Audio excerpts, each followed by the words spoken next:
as I take this communion, I am healed, I am whole, I am blessed, I am protected.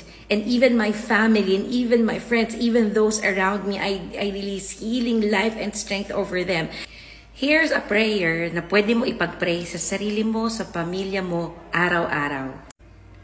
Lord, I plead the blood of Jesus over my mind, over my heart, over my body, over my family, over my ministry, over my finances, over every area of my life. Cover me with the precious blood of Jesus.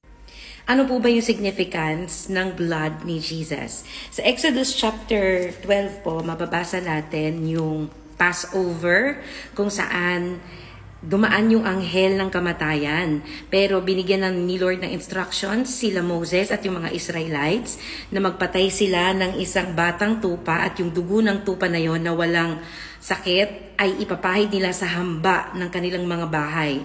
At kapag dumaan yung anghel ng kamatayan at nakita niya na yung dugo na yon ay nandun sa hamba ng kanilang mga bahay, ay dadaan or lalagpas ang angel of death sa kanilang mga tahanan at walang mamamatay, walang masisira, walang mananakaw, hindi makakapasok yung anghel ng kamatayan sa kanila. Yung dugo na yon ng tupa, ng kordero, it represents Jesus, the blood of Jesus.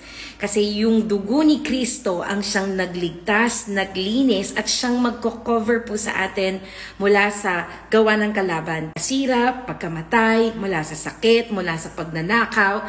And so it is very important that we believe in the power of the blood of Jesus. Mahalaga po na may relationship tayo kay Jesus. Naniniwala tayo na dun sa kanyang pagkamatay sa krus ng Kalbaryo ay nabayaran na lahat, tinapos na lahat. Yung dugo ni Kristo na nabuhos sa krus ng Kalbaryo at yung kanyang katawan na nabayubay, it represents that we can have access to life, to protection, to provision. Kaya nga po mahalaga, nagko-communion din po tayo.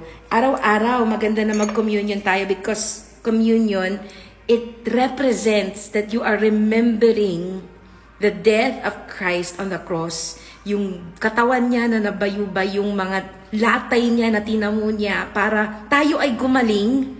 At yung dugo niya na nabuhos sa krus ng Kalbaryo para tayo ay patawarin, linisin at ingatan.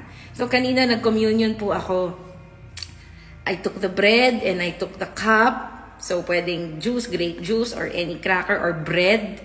And nagpasalamat ako kay Lord. Lord, thank you because of your death and resurrection on the cross. Meron akong buhay, meron akong protection, meron akong healing.